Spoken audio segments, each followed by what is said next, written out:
Hola, estimados amigos oyentes. Bienvenidos al canal Lecturas de Poder. Escuchar, oír, ver. Libro Gurdjieff, Anatomía de un mito. Autor James Moore. Parte tercera, capítulo 12. Santa negación. Periodo que abarca desde el verano de 1931 al 6 de marzo de 1935. Si el ser de un hombre atrae su vida, y Gurdjieff dice que así es él el responsable tanto de los años de abundancia como de los años de escasez. Y si Gurdjieff había alcanzado la unidad interior, y él dice que sí. No obstante, unas veces se oponía, otras aceptaba, y otras exacerbaba las calamitosas dificultades que se le iban presentando. El periodo de 4 años, al cual nos referiremos ahora, se encuentra dominado por una curiosa imagen doble. La de un hombre derrotado y al mismo tiempo invencible. Había engordado, se lo veía desaliñado, el tiempo había agrisado su largo bigote negro, pero indiscutiblemente era un personaje, y la antigua mirada arrogante e intrépida seguía brillando en sus ojos. Los esfuerzos por percibir al Gurdjieff real no solo zozobran frente a una desconcertante impresión. Cada acción tiene su correspondiente acción contraria. Cada argumento tiene su contraargumento. Cada aspecto diabólico su santa contrapartida. De los 5 miembros fundadores del Instituto para el Desarrollo Armónico del Hombre, ahora solo quedan 2 en el Pruré: Leonid Schoenwald y Jeanne Salzman. 3 jóvenes norteamericanos, 2 visitantes provenientes de Alemania y Miss Elizabeth Gordon, una inglesa reprimida, completaban el total de los alumnos presentes. La familia de Gurdjieff, en absoluta dependencia, se aferra a Le Pardieu. Madame Schoenwald y Razmilievich aportan al concierto un estribillo malhumorado. El aparente achicamiento del trabajo de Gurdjieff correspondía en realidad a su difusión. Aquellos a los que había echado del Pruré no habían sido echados de su trabajo. Todo lo contrario. En el otoño de 1931, Payson Loomis, un joven traductor norteamericano, anunció su intención de irse a París y Gurdjieff aceptó alegremente. «Está muy bien, te daré ejercicio». Pero cuando inesperadamente Loomis rechazó la instrucción, Gurdjieff lo sorprendió blandiendo un gran revólver negro. «Ten esto», le sugirió. «Más tarde puede que quieras pegarte un tiro». Esto lo cuenta Webb. En su innegable teatralidad se mezclaban el actor y el empresario. La audiencia misma, de buen o mal grado, se ve absorbida en el drama. El escenario del trabajo en Norteamérica, a donde regresó breve y desvergonzadamente para una 5ª representación durante el invierno de 1931, se había reducido y varios actores de reparto habían llegado a representar nerviosamente cierto papel.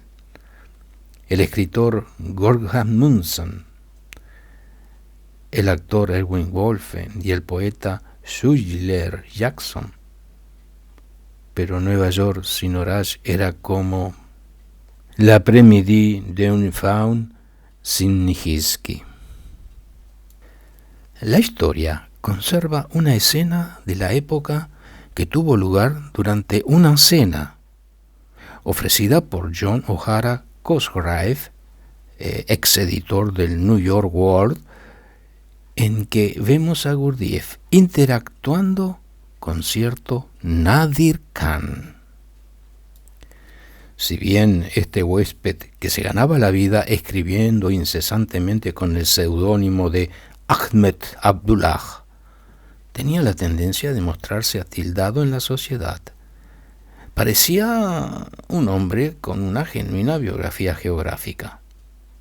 En 1903, formando parte de la expedición del coronel Yunus Band al-Asa, el capitán Khan, de 22 años, había puesto en juego su energía y sus recursos contra los del formidable lama Agwan Dorjiev y putativamente contra los de Georgi Ivanovich Gurdjieff.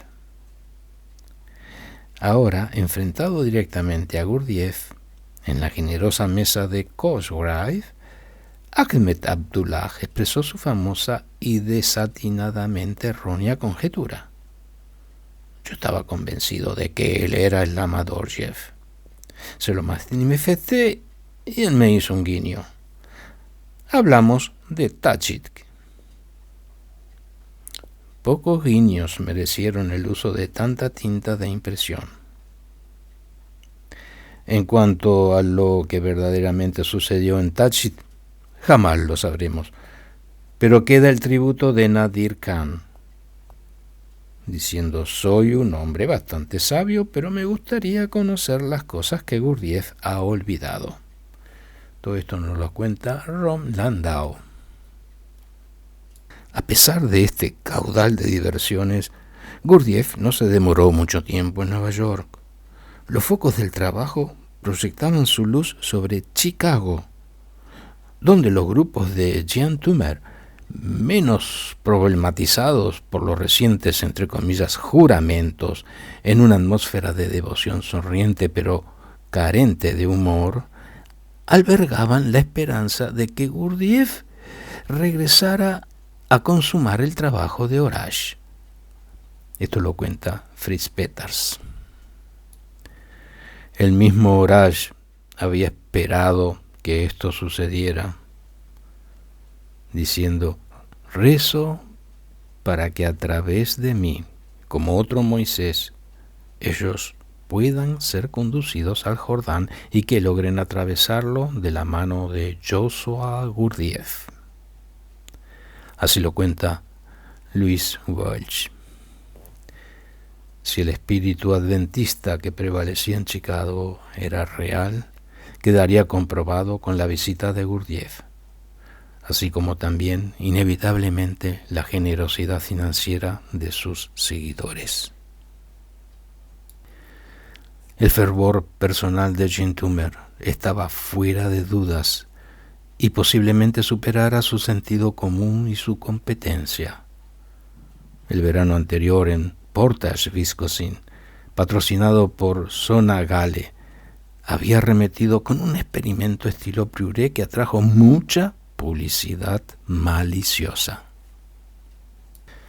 Según un reportero del San Francisco State Journal, se trepaban a los árboles como ardillas.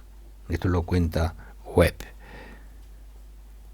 Pero Gurdjieff tomó el asunto con liviandad. En realidad, parecía el colmo de afabilidad. Se manejó correctamente y con tacto a pesar de la fundamental incomprensión de los grupos de Toomer, basados en la idea de que la vida en el privé debía haber sido indiscriminadamente libre, entre comillas, entendiendo por ello una vida licenciosa. Así lo cuenta Fritz Peters en Recordando a Gurdjieff. No obstante, Apenas logró acumular el dinero que necesitaba. Se despidió saludando con su sombrero de astracán y sin entretenerse en Nueva York, se embarcó en el SS Bremen el 16 de enero de 1932 con destino a Francia. Con su cartera temporariamente provista, Gurdjieff volvió al café de la Pécs a sumergirse en la escritura. Decía que le gustaba encontrar allí el sabor sepia de sus viajes por Transsiberia. Una explicación quizás un poco inadecuada para Le Grand Hotel. Pero por cierto, durante décadas el café constituyó su cuartel parisiense. Fue allí donde en febrero de 1932 la escritora norteamericana Kathryn Hulme, que ya era miembro del grupo especial de Jane Hepp, lo vio por primera vez sentado con una pierna replegada a la manera oriental. Miraba desde la distancia como un Buda de pecho amplio, irradiando tal poder que el resto de las personas, entre él y yo, parecían muertas. Así lo describe Kathryn Hulme.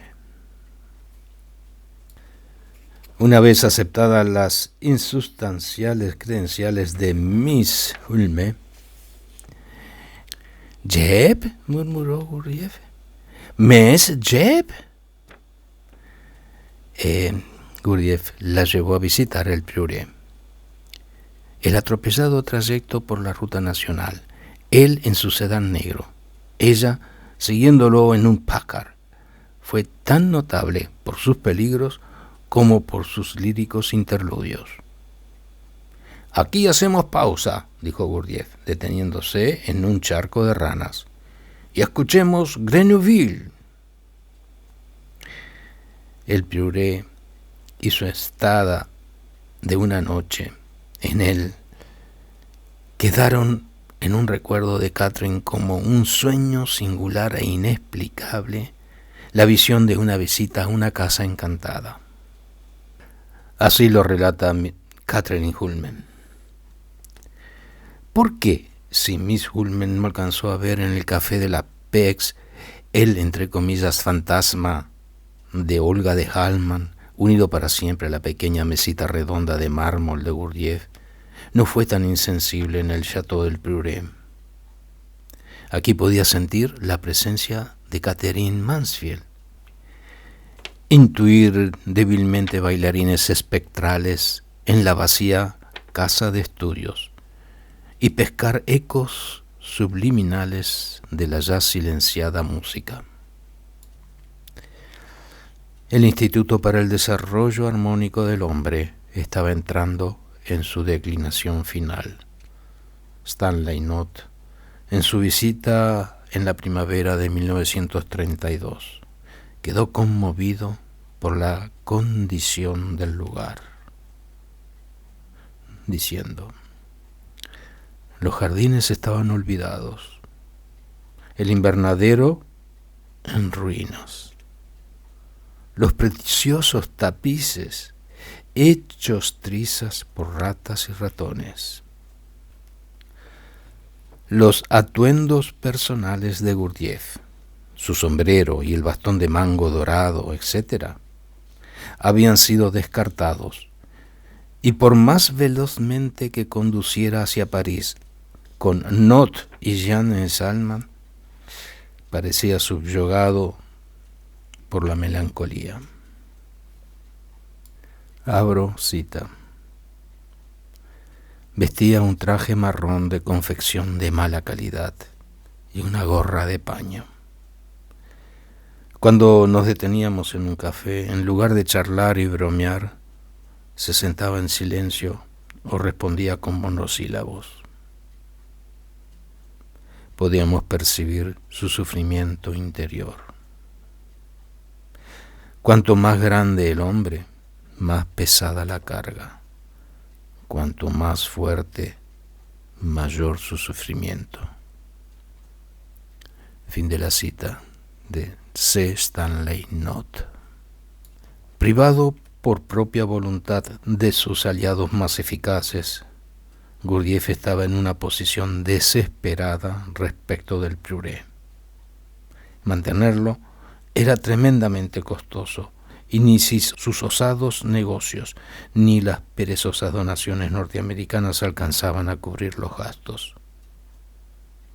El viejo abogado Razmilievich era uno de los pocos residentes del Piuré que contribuía a solventar el presupuesto, y ahora estaba condenado a trabajar como vendedor ambulante en cuadrillas callejeras. Tratando de conseguir una segunda hipoteca para levantar la primera, Gurdjieff persuadió a un banquero parisiense que aceptara su invitación a almorzar en el Château. Y Stanley Knott registró las ominosas consecuencias. Después de comer, Gurdjieff lo llevó a un banco elevado detrás del invernadero. Schoenvar y yo los acompañamos. Se habían extendido por todas partes tapices y almohadones persas, y nos sentamos a beber café bajo el sol brillante mientras Gurdjieff hablaba del valor y las posibilidades del Piuré. Luego paseamos por el terreno. Caminábamos detrás y vimos como el rostro del banquero se tornaba cada vez más pálido. Finalmente se despidió prometiendo escribir después de consultar con sus colegas. Lo acompañé hasta el portón de entrada y allí murmuró: imposible, pas posible. Stanley Knott. Finalmente el hilo se cortó por su parte más delgada. Un comerciante de carbón de los alrededores, a quien Gurdjieff le debía 200 francos, vendió su pagaré a una recaudadora de deudas. La recaudadora presionó a Gurdjieff, que con perversidad se empacaba cada vez más, y asustados los acreedores de la hipoteca anularon legalmente el derecho a redimirla.